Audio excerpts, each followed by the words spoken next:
스바냐는 히스기야의 4대손 왕족 출신으로 요시야 왕 초기에 활동한 선지자입니다. 이 스바냐가 선포한 첫 번째 음성은 내가 땅 위에서 모든 것을 진멸하리라고 이렇게 시작합니다. 여호와께서 2절입니다. 여호와께서 이르시되 내가 땅 위에서 모든 것을 진멸하리라.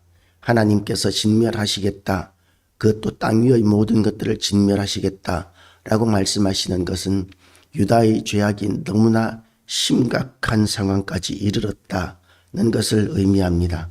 너무나 심각하여서 이제는 더 이상 용납할 수 없는, 그래서 하나님께서 맡기신 모든 자연 만물까지 사람과 왕족들 뿐만 아니라 왕족과 귀족과 백성들 뿐만 아니라 모든 것들을 다 멸하셔야 할 만큼 하나님께서 진노하고 계시고 분노하고 계실 정도로 이스라엘은 죄악 가운데 있었습니다. 그런데 그 죄악을 어떤 죄악이냐 하면 하나님은 공의의 하나님이시기 때문에 무조건 진멸하시는 것이 아니라 그들의 죄악을 낱낱이 선포하고 계시는데, 첫 번째로 그들의 죄악은 우상숭배의 죄악입니다. 우상숭배의 죄악에 대해서 하나님께서 가장 분노하시고 첫 번째로 놓으실 만큼 그렇게 진노하시는, 싫어하시는 그 죄악이 우상숭배라는 것이죠. 그래서 그 우상숭배를 하는 자들에게 대해서 구체적으로 이야기하는데 하나님께서 한마디로 하셔도 되는 거 아닙니까? 내가 우상숭배하는 모든 자들을 진멸하리라 이렇게 말씀하셔도 되는데, 구체적으로 우상숭배하는 자들을 이렇게 책망하고 있습니다. 바알을 그곳에서 진멸하며 그마림이란 이름과 및 그 제사장들을 아울러 진멸하며, 바알은 우상숭배의 대표적인 우상입니다. 농사의 신, 천둥의 신이라고도 이렇게 이야기하기도 하는데, 이렇게 바알과 아세라가 성관계를 맺을 때에 그때의 그 바알의 정액이 바로 하늘에서 내리는 비다 이렇게 여기는 우상이 바알인 것이죠. 그래서 농사를 짓기 위해서는 바알과 아세라가 난잡한 삶을 살아야 하고, 그 난잡한 그 삶을 자극하기 위해서 바알과 아세라의 제사에는 언제나 음행이 함께 따라다녔습니다. 그래서 우상숭배에 있어서 음행은 늘 항상 따라다닌다 이렇게 말할 수 있습니다. 그래서 우리는 우상숭배하지 않는 것 같이 여길지라도 만약에 우리가 음행 가운데 있다면 그러면 우리에게 우상숭배가 있다라고 생각하셔도 됩니다. 왜냐하면 음행한 것은 마귀의 일이기 때문입니다. 그리고 하나님께서 진노하시는 일이기 때문입니다. 쾌락을 우상으로 삼고 그리고 또한 자기의 만족을 우상으로 삼는 것이기 때문에 음행은 하나님께서 진노하시는, 용납하시 못하시는 가장 큰 죄악이고 우상숭배와 같은 죄악입니다. 그래서 하나님께서 이 바알과 또 바알을 섬기는 제사장의 이름을 그마림이라고 하는데, 바알을 섬기는 제사장 그마림, 그 그마림과 그마림이라는 이름과 그 제사장들을 아울러 멸절하며 제사장이라는 이름과 제사장들까지도 다 멸절하겠다. 그래서 그마림, 바알의 제사장이라는 이름 그 자체가 남아나지 않게 하시겠다라고 이렇게 선포하고 계십니다. 또 다른 우상이 있습니다. 또 지붕에서 하늘의 뭇별에게 경배하는 자들과 경배하며 여호와께 맹세하면서 밀감을 가리켜 맹세하는 자들과 하늘의 별을 보고 섬기는 자들, 1월 성신이 있지 않습니까? 해와 달과 별의 신, 우리나라에서도 이렇게 1월 성신을 섬겼고, 그리고 또한 천지신명이라고 해서 하늘과 땅의 모든 신들을 다 그렇게 섬기는 성황당이라는 것이 마을마다 다 있었습니다. 그랬기 때문에 그런 모든 것들이 사실은 이스라엘의 죄악일 뿐만 아니라 모든 민족들의 죄악이었고, 모든 민족들이 다 심판을 받고 멸절되어야 합니다. 그런데 하나님께서 모든 민족을 다 멸절하시는 것이 아니라 하나님께서는 이스라엘 유다에 대해서 하나님께서 진노하시고 심판하시겠다고 말씀하고 계시는데 그 이유가 무엇이냐면 모든 민족을 다 멸절하면 살아남을 사람이 없기 때문입니다. 우리는 그렇게 이야기합니다. 하나님은 전지전능하시기 때문에 누구든지 하나님 앞에 범죄하는 사람들, 악인들을 하나님께서 즉각 징벌하시고 진멸하시면 얼마나 좋겠는가, 바로바로 심판하시면 얼마나 좋을까라고 이렇게 이야기하지만, 그러나 만약에 그렇게 진짜로 되었을 때 살아남을 사람이 없습니다. 우리는 다 죄악 가운데 사는 사람들이기 때문에 다 진멸의 대상입니다. 그래서 저 악인을 하나님께서 왜 버려두시나? 우리나라에서는 하나님을 알지 못하기 때문에 저 인간은 귀신도 안 잡아가나 라고 이렇게 이야기하지만, 귀신이 심판하는 것이 아니라 하나님이 심판하십니다. 그리고 하나님께서는 오래 참으십니다. 너무나 오래 참으시기 때문에 어떤 목사님은 하나님은 무지막지하게 참으신다고 이야기하기도 합니다. 그런데 그렇게 참으신다고 해서 영원히 참으시는 것은 아닙니다. 하나님은 참 그야말로 우리가 상상하기 어려울 만큼 참으시기는 하시지만 영원히 참으시는 것이 아니라 징벌하실 때가 되면 그야말로 인정사정 없는, 사람으로서 상상도 할 수 없는 그런 엄청난 심판을 당하게 하시는 것이 하나님의 심판이고, 그래서 하나님께서 말씀하시는 것이 진멸인 것이죠. 이스라엘 백성들이 가나안 땅에 들어올 때 가나안 땅은 우상 숭배로 아주 팽배해 있었습니다. 하나님께서 이스라엘 백성들을 400년 동안 애굽에 두신 이유가 물론 번성하게 하기 위한 목적도 있지만, 사실은 가나안 땅의 그 거민들이 죄악으로 말미암아 정말 너무나 심하게 타락할 것을 아시고 하나님께서 430년 동안을 가나안 백성들에게 참아주신 것이죠.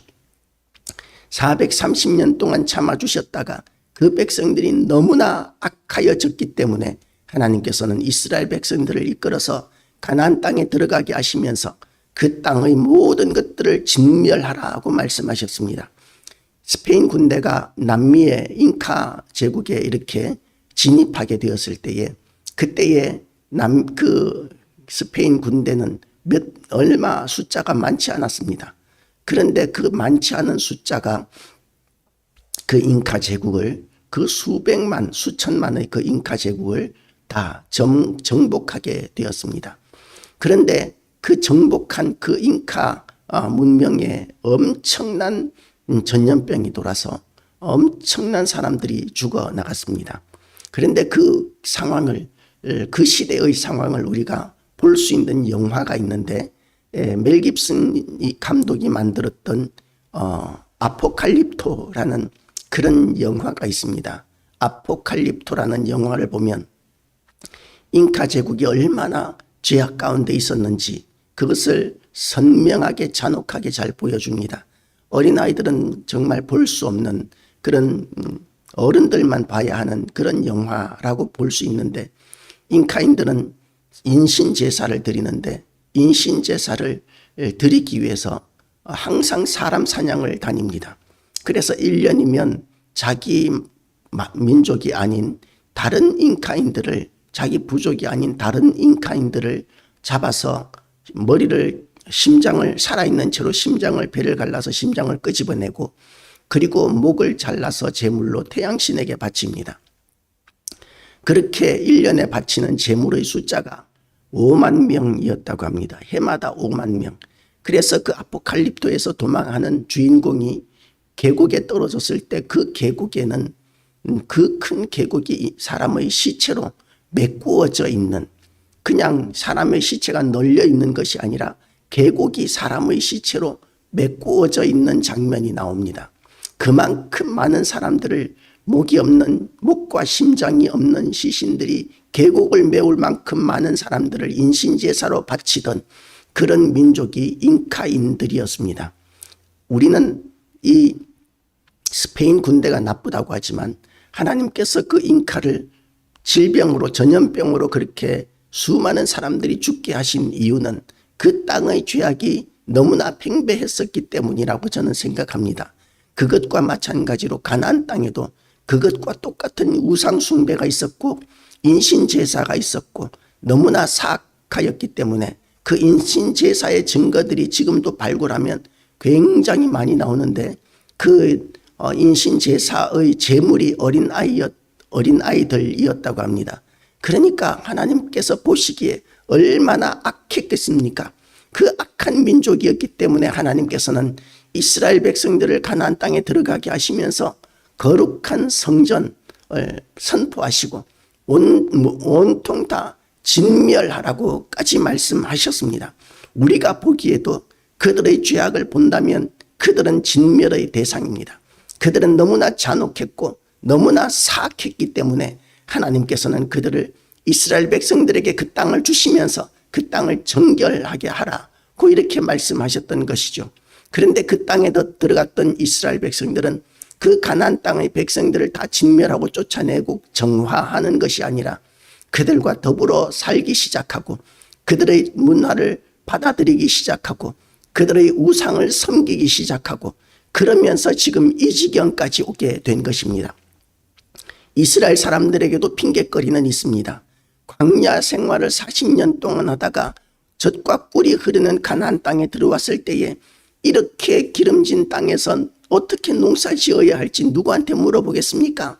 우리는 이 땅에서 농사 짓기 위해서 우리는 그 땅의 거민들에게 물어봐야 하고 그리고 그 땅에서 풍성한 삶을 살기 위하여 그 땅의 거민들이 섬기던 신들을 섬겨야 그래야 하늘에서 바알이 비를 내려주고 그리고 풍성한 결실이 나올 것이기 때문에 우리는 어쩔 수 없이 그 가나안 백성들을 용납할 수밖에 없었고 그리고 우상 숭배도 할 수밖에 없었습니다 라고 이렇게 변명하겠지만 그러나 가나안 땅의 그 풍요는 하나님의 손에 달려있는 것이지 결코 바알의 손에 달려있는 것이 아닙니다.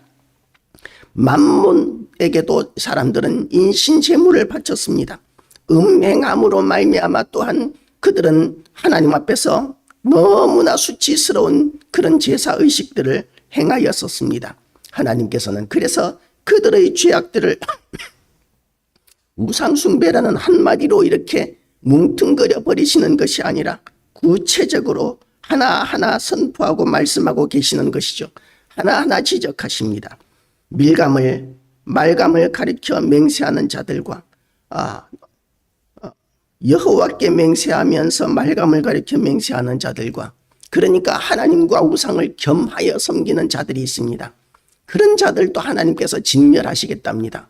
어떤 사람들은 다급한 일이 생기면 예수님, 부처님, 알라시여 뭐 이렇게 마호메시여 부처님 뭐 이렇게 온갖 신들을 다 불러서 다급하니까 다 불러서 이렇게 도와달라고 요청하기도 하지만 그러나 하나님께서는 그런 자들을 가증히 여기시고 그들을 용납하지 아니하시고 하나님을 아예 모르는 자들과 똑같이 그들을 우상 숭배하는 자들과 똑같이 그렇게 하나님과 우상을 동시에 숭배하는 자들을 진멸하시겠다고 경노하고 계시는 것이죠. 그래서 하나님을 믿는다고 하면서 점치러 다닌다거나 또는 별점을 치거나 또는 뭐 사주를 보거나 또는 뭐 손금을 보거나 이것은 우상 숭배입니다. 그것은 인간의 모든 운명이 하나님의 손에 달려 있다는 것을 믿지 않고 그 토정비결에 매여 있다고 여기고 손금에 매여 있다고 여기고 사주에 매여 있다고 그렇게 여기기 때문에 하나님께서는 그 하나님의 영광을 그렇게 나누어 버리는 그런 사람들을 진노하시고 용납하지 않으시는 것입니다. 예수 믿는 사람들 가운데서도 많은 사람들이 자녀들 결혼시킬 때에 궁합을 본다고 합니다. 궁합 보는 것도 우상 숭배입니다. 하나님께서는 그들을 용납하지 않으시고 진멸하시겠다고 말씀하고 계시는 것입니다. 겸하여 섬기는 자들뿐만 아니라 또한 여호와를 배반하고 따르지 아니한 자들과 여호와를 찾지도 아니하며 구하지도 아니한 자들을 멸절하리라. 하나님께서 아예 하나님을 모르는 우상 숭배자들도 용납하지 않으시고 진멸하십니다. 왜냐하면 하나님을 모르는 자들이라고 해서 그들의 죄가 없는 것이 아닙니다. 하나님께서는 이 세상의 모든 만물들을 다 창조하셨고 그래서 이 세상의 모든 사람들은 하나님만이 주인이십니다. 하나님의 것입니다. 그런데 하나님을 알아보지 못하고 하나님의 말씀을 받아들이지 않는 모든 사람들은 죄악 가운데 살아가는 사람들입니다. 주 여호와 앞에서 잠잠할지어다. 이는 여호와의 날이 가까웠으므로 여호와께서 희생을 준비하고 그가 청할 자들을 구별하셨음이니라. 여호와의 희생의 날에 내가 방백들과 왕자들과 이방인의 옷을 입은 자들을 벌할 것이며, 그래서 심판하실 때에 심판의 대상은 누구냐 하면 이 모든 자들이라는 것이죠. 존귀한 자들, 방백들과 왕자들과 이방인의 옷을 입은 자들을 멸할 것이며, 그들의 문턱을 뛰어넘어서 포악과 거짓을 자기 주인의 집에 채운 자들을 벌하리라. 주인만 그렇게 벌하는 것이 아니라 종들까지도 벌하는데, 그 종들도 역시 그것이 악한 것인 줄 모르고 주인을 섬기는 데 있어서 우상 숭배하고 악행을 행한 그 모든 것들, 포악과 거짓으로 이렇게 주인의 집에 채운 자들, 주인의 집을 채웠으니까 얼마나 충성된 종이겠습니까? 그런데 그 포악과 악으로 말미암아 하나님의 백성들을 그렇게 잔혹하게 포갑하던 그 주인의 권세를 등에 업고 그렇게 포갑하던 그 종들도 죄 없는 것이 아니라는 것입니다. 그래서 나 여호와가 말하노라. 그날에 어문에서는 부르짖는 소리가, 어문은 그 당시에 이제 어부들이 생선 같은 것, 수산물들을 가지고 성문에 들어가는 문입니다. 그것을 어문이라고 이렇게 이야기합니다. 제2구역에서는 울음소리가, 작은 산들에서는 무너지는 소리가 일어나리라. 막데스 주민들아, 너희는 슬피 울라. 가나안 백성이 다 패망하고 은을 거래하는 자들이 끊어졌습니다. 고 이렇게 이야기하시면서 하나님께서 이 경노하시는 이런 경노를 다 모든 사람들이 알라고 이렇게 말씀하십니다. 하나님께서 이렇게 극단적인 이런 진멸할 것이라는 말씀을 하시는 이유, 선포하시는 이유가 무엇이냐 하면, 진멸하시겠다는 의미보다는 회개하라는 의미가 더 많이 담겨 있는 것이죠. 이렇게 하나님께서 호통치시고 야단치고 계시는데도 불구하고 회개하지 않는 것이 하나님을 더 아프게 만들고 더 경노하게 만드는 것입니다. 늦었다고 생각될지라도 하나님 앞에 회개하면 하나님께서는 또다시 기회를 주시는 하나님이십니다. 이스라엘이 유다가 바벨론에 의해서 짓밟힐 때에 예레미야는 하나님께서 건지셨습니다. 그렇게 하나님께서는 하나님의 백성들을, 하나님의 편에 서 있는 백성들을 언제나 지키고 보호하십니다. 그래서 이 세상이 멸망 가운데 들어간다 할지라도 우리는 하나님 앞에 회개하고 하나님 앞에 돌아가기로 결단하는 모든 교회와 성도 되시기를 바랍니다. 우리 가운데 있는 모든 우상 숭배들을 내려놓으시기 바랍니다. 하나님과 겸하여 섬기던 모든 것들을 내려놓으시고, 하나님을 알지 못했던 사람이라면 이제 하나님 앞에 나와서 다시 한 번 더 하나님의 은혜를 사모하는 그런 귀한 역사가 우리 모두에게 있게 되시기를 주님의 이름으로 축복합니다. 기도하시겠습니다.